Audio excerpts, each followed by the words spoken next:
매일 아침요. 코로나19 확진자 수를 들을 때마다 정말 가슴이 철렁철렁합니다. 안진용 기자님. 네, 이 15일 자정 기준으로 해서요. 신규 확진자 수가 전날보다 880명 늘었습니다. 국내화 발생이 848명, 해외 유입이 32명이었는데요. 바로 전날은 휴일 검사 건수가 평일보다 떨어져서 700명대로 내려왔지만 다시 900명대 근접했습니다. 네. 특히 학원과 학교, 직장 소모임 등을 고리로 한 일상 감염에 더해져서요. 최근 한동안 잠잠했던 종교시설 그리고 요양원에서도 연일 새로운 집단 감염이 속출하고 있어서 불안감이 커지는 상황입니다. 네.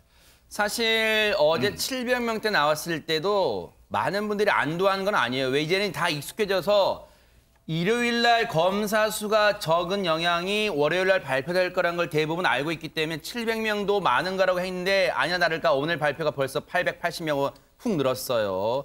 이러다 보니까 어제요. 김복준 의원님, 시민들 불안감이 이만저만이 아니다 보니까 어제 전국적으로 상당히 추웠잖아요. 그런데 선별 진료소 앞에 길게 줄 섰다면서요. 네, 요즘에 사실은 특히 이제 수도권에 상당히 많은 그 확진자가 발생하고 있지 않습니까? 네. 그러다 보니까 서울하고 인천, 경기 쪽에다가 한 126곳 정도 됩니다. 아하. 임시 선별 검사소를 만들었어요. 네. 그래서 본인들이 원하면 이제 그 검사를 할 수 있도록 그렇게 조치를 했는데 네. 2m 정도로 간격을 뒀던 것 같습니다. 아하. 그러면 아무래도 줄이 길어지고 오래 걸리지 않겠어요? 네. 그렇게 또 엄청 추운 날씨에도 본인들이 목도리, 마스크 쓰고 저렇게 받고 있는 것 같아요, 검사를. 네. 근데 이제 저렇게 검사를 하는 이유는 원래는 이제 본인이 원해서 가서 하면 한 번 하는데 16만 원 정도 비용이 든다고 합니다. 그렇게 비싸요? 네, 그런데 이제 이번 같은 경우는 무증상 감염자가 자꾸 늘어나니까 선제적인 어떤 조치 같습니다. 그래서 검사하는 수를 늘리기 위해서 이제 이 부득이하게 무료로 이렇게 임시 선별 검사소를 만들어서 본인들이 조금 의심스럽다, 좀 불안하다 그러면 검사를 받도록 조치를 한 겁니다. 네. 서울에서 14일 기준으로 벌써 한 2,240명 정도가 검사를 받았다고 합니다. 네. 이게 예전과 달라진 모습이에요. 예전에는요, 자신이 불안한 마음에 저 코로나 검사 받고 싶어요. 무작정 선별 진료소 찾아간다 해도 검사를 받기는 어려웠단 말이에요. 그런데 이제는 지금 3단계 격상을 검토하는 단계까지 오다 보니까 지금 자발적으로 선별 진료소 찾는 분들도 무료로 지금 이렇게 검사를 해주고 있습니다. 국민의 자발적 참여가 아무래도 제일 중요할 것 같은데요. 얘기 들어보시고 이어가 보도록 하겠습니다. 평소 보건소에서는 한 500명, 400~500명 정도 하고 있고요. 여기에서는 아마 1000명 정도 하지 않을까 그렇게 생각하고 있어요. 서울시는 자치구와 협력하여 오늘 임시 선별 검사소를 22개를 추가로 설치하고 순차적으로 총 56개소를 운영할 예정입니다. 조금이라도 의심 증상이 있거나 무증상이라도 불안한 시민들은 모두의 안전을 위해 누구나 적극적으로 검사에 참여해 주실 것을 부탁드립니다. 서울을 비롯한 수도권에선 들으신 것처럼 자발적으로 선별 진료소를 찾는 분들에게 무료 검사를 해드렸다고 했잖아요. 그런데 이곳은요, 아예 지자체가 모든 시민들을 대상으로 검사를 하고 있습니다. 손정혜 변호사님. 네, 강릉시가 전국 최초로 모든 시민을 대상으로 무료 검사를 하겠다라는 입장을 밝혔죠. 드라이브스루 방식으로 검사를 진행한다라는 것인데 강릉시가 지난 11일에만 21명이 확진이 됐거든요. 그러다 보니까 지금 사회적 거리두기 2.5단계를 시행 중인 상황이고 네. 학원이라든가 교습소 이런 것들 다 중단된 상태라고 보시면 될 것 같은데 지역 간 감염이 확산되면 사실 강릉시가 대처하기 어려운 상황이 있어서 확산을 차단하겠다는 강력한 의지로 보시면 되겠습니다. 일단 목표는 네. 강릉 시민이 21만 3천 명이라고 하는데요. 네. 3분의 1 이상은 검사하겠다라는 것이 목표입니다. 결국은 앞서 말씀드린 것처럼 이 강릉시도 시민들의 자발적 참여 여부가 아마 관건이 될 것 같습니다. 지금 방역당국은요, 지금 전국적인 확산세가 사그라들 줄 모르는 상황이다 보니까 3단계 격상을 여전히 고심하는 단계입니다. 관련 얘기 들어보시고 이어가 보도록 하겠습니다. 또한 이거는 전국적 조치입니다. 기존의 2단계, 2.5단계에 있던 결정 부분하고는 조금 차원이 좀 다르다라는 점을 좀 이해를 해주셨으면 합니다. 3단계 플러스 알파가 될지 3단계 마이너스 알파가 될지 그 부분도 조금 아직까지는 지금 검토를 하고 있는 그런 단계이기 때문에 정부는 다양한 의견을 청취하면서 심사숙고를 거듭하고 있습니다. 때를 놓치면 안 되겠지만 성급한 결정도 금물입니다. 돌이킬 수 없는 고통을 함께 겪어야 하는 3단계로 가기 전에 가용한 행정력을 총동원해서라도 사회적 실천력을 높여야 하겠습니다.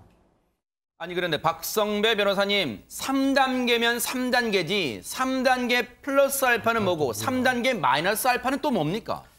이미 중환자 병상이 바닥을 드러내고 있고 코로나19 확산세가 거세다 보니까 이 방역 강도를 선제적으로 높여야 한다는 목소리가 점점 커지고 있습니다. 즉 사회적 거리 두기 수준을 3단계도 아니라 3단계 플러스 알파로 높여야 한다는 주장인데 방역 당국이 3단계에서는 10인 미만의 모임만 가능합니다. 그렇지만 일부에서는 5인 미만으로 제한해야 한다는 주장도 있다 보니 3단계 플러스 알파도 고려하고 있지만 그와 동시에 3단계 마이너스 알파도 동시에 고려하고 있다고 밝히고 있습니다. 아하. 정부는 심사숙고 중입니다.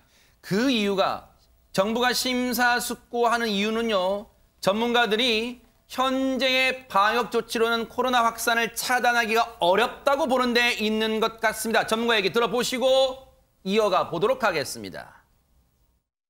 지금 2.5단계 수도권에 적용하고 있지만 아직 효과적인 것 같지 않잖아요. 전체적인 트렌드는 여전히 올라가고 있는 거예요. 방역의 관점에서만 본다면 코로나19는 현재의 조치만으로는 충분하게 억제가 되고 있지 못하다라는 거고요. 우리가 지금 충분히 통제해야 되고 환자를 줄여야 하는 게 목표가 맞다면 모이는 걸, 만나는 걸, 접촉하는 걸 막는 것밖에는 없고 일정 수준의 강제력을 가지는 정책적인 조치는 필요하다는 생각을 해요. 상황이 이렇다 보니까요. 지금 모든 국민은요. 방역 당국이 발표하는 한마디 한마디에 정말 촉각을 곤두세울 수밖에 없어요. 그런데 이런 가운데 총리실이 내놓은 자료가요. 정말 아니한 인식을 드러내고 있어서 빈축을 사고 있습니다. 하재근 평론가님. 예, 지난 14일에 총리실 SNS에 웹툰, 만화가 올라온 거예요. 그게 이제 국민들이 어떤 화를 풀어준다는 내용이었는데 제목이 코로나로 힘드실 땐 총리한테 푸세요. 네. 라는 제목으로 이제 그림이 올라왔는데 정세균 총리 카리커처도 그려져 있네요. 예, 네. 그러면서 거기에 보면 어느 여성이 코로나 때문에 화가 난다. 네. 밖에도 못 나가고 지금 마스크 때문에 피부가 뒤집어졌는데 네. 어떻게 책임질 거야? 라면서 막 화를 내는 장면이거든요. 아하. 그러니까 이제 국무총리가 네. 모두 저에게 푸세요. 라고 하면서 다 이해한다는 듯이 네. 그렇게 그림이 올라온 것인데 지금 코로나19 때문에 엄청난 국민들의 피해가 발생하고 심각한 일들이 얼마나 많은데 국민들의 피해를 피부 트러블 정도로 좀 이렇게 격화시킨 거 아니냐. 국민들이 또 이유 있는 항변을 하는 것인데 마치 좀 비이성적으로 이렇게 막 과도하게 화를 내는 것처럼 그림도 좀 과도하게 그리고 네. 그리고 총리 이 행정부는 지금 대책을 내놔야 되는데 무작정 저한테 푸세요. 들어드리겠습니다. 이건 좀 성의 있는 태도가 아니지 않느냐라고 해서 비판이 이제 나왔고 결국 7시간 만에 웹툰이 삭제됐습니다. 저게요. 지금 시청자 여러분들도 그런 생각 하시겠지만요. 단순히 저렇게 이 문제점을 가볍게 처리했다는 데만 있는 게 아니라요. 이 웹툰에는요. 성인지 감수성에도 문제가 있어요. 피부 트러블을 고민하는 게 여성밖에 없습니까? 이건 굉장히 성인지 감수성이 상당히 문제가 될 수 있는 그런 웹툰입니다. 김복준 의원님, 저 게시물을 7시간 만에 내린다고 해서 모든 게 끝납니까? 없던 일이 됩니까? 그렇지 않죠. 그렇게 나왔어요. 그렇지 않아도 국무총리실의 여성 인식 수준이 이 정도밖에 안 되느냐.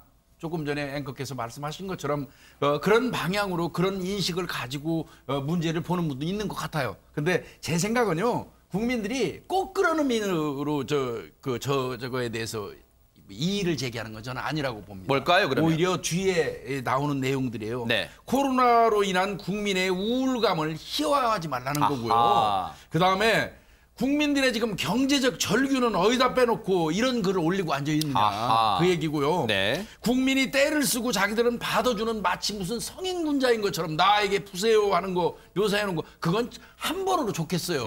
그게 계속 이어지면 그게 진정성 있게 안 들리거든요. 아하, 네. 그다음에 이제 이거는 좀 뼈아프게 좀 받아들여야 할 것 같습니다. 제가 볼 때는. 이런 만화 그릴 시간에 백신이나 구해와라. 아하. 좀 새겨봐야 될 것 같습니다. 그러니까요. 정말로 총리실이요. 이번 어떤 이걸 여론의 문매를 맞은 걸 계기로 다시 한번 다음부터는 심사숙고해서 자료를 좀 내놓고 진심으로 국민의 울분을 달랠 방안을 좀 찾아주시길 바라고요. 이런 가운데요. 결국 우려했던 일이 현실이 되고 말았습니다. 안진용 기자님. 네, 겨울이 되면서 스키 리조트 가는 분들 많이 있는데요. 지난 1일 개장한 강원도 평창군의 한 스키장에서 아르바이트생 3명이 코로나19 확진 판정을 받았습니다. 하하. 이들은 지난 13일 확진자와 접촉한 것으로 보이는데요. 현재 이 평창군과 리조트 측은 근무한 곳에서 긴급 방역을 실시하고요. 동선을 파악해서 밀접 접촉자들을 파악하고 있습니다. 사실 손정혜 변호사님, 모든 국민은요. 스키를 잘 탈 줄 아는 사람이가 그렇지 못한 사람인 간에 모든 국민은 지금 주말에요.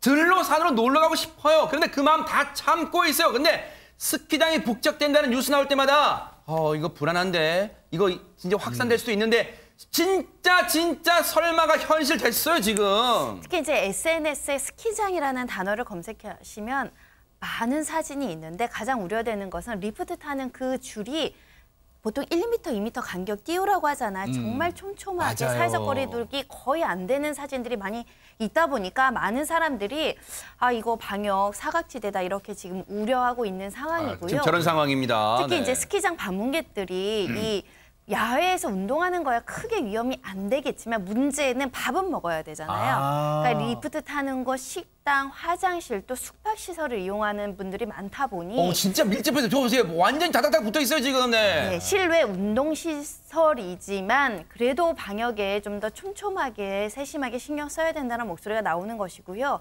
현재 단계에서는 이 외부에 있는 운동시설이기 때문에 밤 9시까지는 별다른 제한 없이 운영이 가능하다고는 하는데 네. 운영하더라도 이건 업체 측에서라도 좀 안전 요원을 두고 거리두기나 이런 것들을 좀 지도할 필요가 있지 그러니까요. 않을까라는 생각이 듭니다. 정말 일리 있는 말씀이시고요. 그런가 하면요.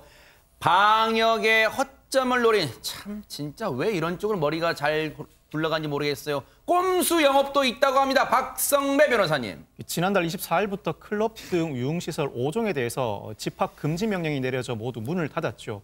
이런 가운데 소규모 라운지 클럽이 상업 중이라고 합니다. 이 라운지 클럽은 유흥시설이 아니라 일반 음식점으로 신고되어 있다 보니 집합 금지 명령에 제한을 받지 않고요. 아하. 우리가 흔히 볼 수 있는 일반 식당처럼 오후 9시부터 오전 5시까지만 영업을 하지 못합니다. 이런 상황에서 라운지 클럽이 새벽 5시에 개장해서 춤판을 벌이고 있다는 겁니다. 즉 클럽으로 기능을 하고 있다는 것이죠. 사람들이 좁은 공간에 많이 몰려 있다 보니까 거리 두기는 애초에 불가능하고요. 턱스크도 비일비재하다고 합니다. 참 진짜 하재근 평론가님 혀를 내두릅니다. 혀를 내두러 진짜 저런 영업 방식에 진짜. 진짜 지금 심각한 문제가 되고 있는데 젊은 층 비율이 확진자 중에서 올라가고 있다는 그래요? 거예요. 지금 월간 확진자 중에서 9월 달만 하더라도 2030 비율이 22%였는데 11월 달에는 31.4%로 세상에. 급속히 지금 늘어나고 있습니다. 어머, 네. 그래서 젊은 세대의 어떤 부주의한 행태가 지금 감염의 진원지가 되고 있는 상황인데 문제는 뭐냐면 지금 연말로 가고 있기 때문에 네. 젊은 세대가 연말에 좀 이렇게 그러한 그 어떤 유흥 행동을 할 가능성이 높아진다는 거죠. 아하. 이럴 때 저러한 어떠한 음성적인 클럽이라든가 아니면 저런 데 못 가게 되면 파티룸 같은 걸 빌려서 젊은이들이 연말에 모임을 할까 봐 아하. 방역 당국이 굉장히 긴장하고 있습니다. 바로 저렇게 꼼수 영업을 하는 사람들이 여전히 있기 때문에 방역 당국이 3단계로 정말 올려야 되나? 지금 고심에 고심을 하고 있는 이유일지도 모르겠어요. 그런데 3단계가 되면요. 실제로 우리가 가지 못하는 것들이 굉장히 많습니다. 안진용 기자님. 네, 일단 10인 이상의 모임이나 행사가 모두 불가능해지고요. 의료기관 등 필수 시설에는 다중 이용 시설이 제한됩니다. 예를 들어서요. 그동안 조건부로 운영됐던 결혼식장, 영화관, 공연장, PC방, 오락실, 독서실, 스터디 카페, 놀이공원, 미장원, 그리고 백화점 등도 운영이 중단됩니다. 그리고 학부모들 많이 궁금해하시는 학원과 학교 같은 경우는요. 학교 수업은 원격 수업으로 전환이 되고요. 학원은 운영이 중단됩니다. 그리고 어린이집을 포함한 사회복지시설은 휴관 휴원이 경고되고 재택근무가 더욱더 강화됩니다. 지금 이 표에 나와 있는 시설들 중에요. 물론 어느 시설 하나 우리의 생활과 떼려야 뗄 수 없는 관계에 있는 시설이 어디 있겠어요. 그런데 뭐 영화관이나 PC방이나 뭐 백화점 등이야 당장 안 가도 큰 불편은 좀 참아낼 수 있죠. 그런데 여러분 우리 생활과 밀접한 관계 미용실, 미장원, 이용원 이런 데는 진짜 우리 생활과 좀 관련이 있잖아요. 박성배 변호사님. 3단계가 되면 당장 이발소, 미용실 영업이 중단됩니다. 아예 중단되는 거예요? 아예 중단됩니다. 국내에서 코로나19 확진자가 나온 후 11개월 만에 이발소, 미용실 영업이 중단이 되게 되는데 행정안전부 통계에 따르면 11월 말 기준 전국에 14만 8천여 곳의 이발소, 미용실이 있다고 합니다. 저부터 당장 3단계로 격상되기 전에 미용실부터 가야 하나라는 생각이 드는데 셧다운 전에 머리부터 잘라라. 미국, 유럽에서 나오는 조언입니다. 이미 코로나 셧다운을 경험한 미국, 유럽 거주자들은 그 당시에 이발소, 미용실이 수개월 동안 문을 닫고 있으니까 덥수룩한 머리에 염색 약물이 반쯤 빠진 상태로 걸어다니는 사람이 속출했다고 합니다. 네. 한국에서도 이 같은 미용 대란이 현실화될 수 있다는 우려가 나오고 있습니다. 실제로 지금 이런 조짐이 벌써부터 곳곳에서 나오고 있다면서요, 김복준 의원님? 그렇습니다. 네. 이게 뭐 근데 사실 이용이나 미용 시설을 이용하지 못한다는 거는 뭐 단순히 우리가 생각할 때는 머리 깎는 거 정도로 인식하면 안 돼요. 맞아요, 네. 머리 스타일 이 자체가 어떻게 보면 용모하고 연결이 그렇죠, 되거든요. 네. 그래서 덥수룩해지거나 뭐 물 빠진 머리 뭐 이런 것 등등은 상당히 시각적으로 불편할 수도 있어요. 우선 본인이 불편할 수 있거든요. 그래서 이제 문제가 있는데 그러다 보니까 수도권의 일부 미용실에서는 고객들한테 SNS 문자를 보내는 것 같습니다. 뭐라고요? 뭐 조만간 3단계가 실시되면 영업이 정지되니까 그 전에 우리 이제 그 이미용실을 좀 찾아달라. 네. 우리가 그 방역 같은 거는 철저하게 하고 있으니까 네. 걱정 말고 좀 미리 오십시오 하고 보내는 것 같고요. 네. 그 다음에 이제 그것도 저 헤어 디자이너 뭐 이런 분들 입장에서는 손님들이 3단계로 들어오면 저 2.5단계, 2단계 있는 다른 장소로 가가지고 우리가 생업에 종사해야 되는 거 아니냐 이런 생각까지 하고 있다고 그러니까 합니다. 어떻게 보면 자구책을 또 마련하는 것 같기도 해요. 그런데 사실 코로나19라는 바이러스는요. 남녀노소도 불문이지만요. 유명 연예인이라고 피해가지는 않아요. 정말 여러분 아시는 것처럼 트로트 가수 이찬원 씨도 코로나19 확진됐다고 해서 많은 분들이 걱정하셨는데 지금 어떻게 돼가고 있을까요? 하재근 평론가님. 이찬원 씨가 지난 12월 3일 날 새벽에 확진됐거든요. 네. 그러니까 본인이 그 검사하라고 연락 받지도 않고 밀접 접촉도 하지도 않았는데 가요계 가수 두 팀에서 확진자 나왔다는 이야기를 듣고 나도 가수니까 동선이 겹칠 수도 있겠다라는 생각만으로 선제적으로 자발적으로 한 거예요. 자발적으로 검사를 받은 거예요. 네. 매우 빠르게 검사를 받아서 확진이 돼가지고 이제 그동안 치료를 받았는데 다행히 완전히 무증상이었고 어제 최종적으로 음성 판정이 나와서 오늘 자유의 몸이 된다. 그렇게 이야기가 전해졌습니다. 최종적으로 확진을 받았었지만 최종 음성 판정 받았어요. 본인도뿐만 아니라 팬들도 안도의 한숨을 내셨을 텐데 근데 손정희 변호사님 이찬원 씨와 동선이 겹쳤거나 접촉하신 분들 그 연예인분들은 어떻게 됐을까 궁금합니다. 네, 가수 영탁 씨도 본인 소식을 SNS를 통해서 알렸습니다. 13일 날 SNS에 글을 올리면서 투마로우 굿나잇이라고 근황을 전했는데요. 자가격리 해제 전에 이제 공개한 사진과 내용입니다. 사진 속에 보시면 이제 맨투맨 티하고 안경을 쓴 모습인데 약간 그 수수한 모습, 수염이 난 수수한 모습도 보이고 있고요. 많은 사람들이 댓글로 고생이 많았다. 사실 자가격리라는 게 굉장히 답답하잖아요. 네. 아무 일 없이 활동하길 바란다. 힘내라. 이런 응원 반응도 많았고요. 네. 그리고 15일 날 SNS를 통해서는 김희재 씨도 이제 많은 사람들 걱정하셨을 테니까 글을 올렸습니다. 걱정 많이 하셨죠? 무사히 자가격리 마치고 건강하게 나았다. 앞으로 건강하게 활동을 이어갈 테니 많은 응원을 부탁드린다라고 하면서 자가격리 끝난 신고에 글을 올렸습니다. 그러네요. 속을 태웠던 팬분들 입장에서는 정말 희소식이 아닐 수가 없는데 그러면 안진영 기자님 팬들의 바람처럼 이분들은 그러면 정상적으로 이 가수 활동을 이어갈 수 있는 거예요. 어떻습니까? 네, 오늘 이 공식 팬카페를 통해서 장민호, 영탁을 포함해서 모두 다시 검사를 받았을 때 음성 판정을 받았고 이들이 자가격리 조치가 해제됐음을 알렸습니다. 그래서 현재 좋은 컨디션이라고 하고요. 중단했던 활동을 다시 하겠다고 했는데 지금 이 시간 이미 원래 출연 중이던 프로그램 녹화가 진행되고 있습니다. 그렇기 때문에 팬들이 다시 이들의 모습을 볼 수 있다는 것 때문에 기대치가 높은데 그것보다 중요한 건 이미 한 차례 이런 홍역을 겪었기 때문에 또다시 이런 일이 재발하지 않도록 더욱더 안전수칙을 지키면서 녹화를 하는 게 중요할 것 같습니다. 맞습니다.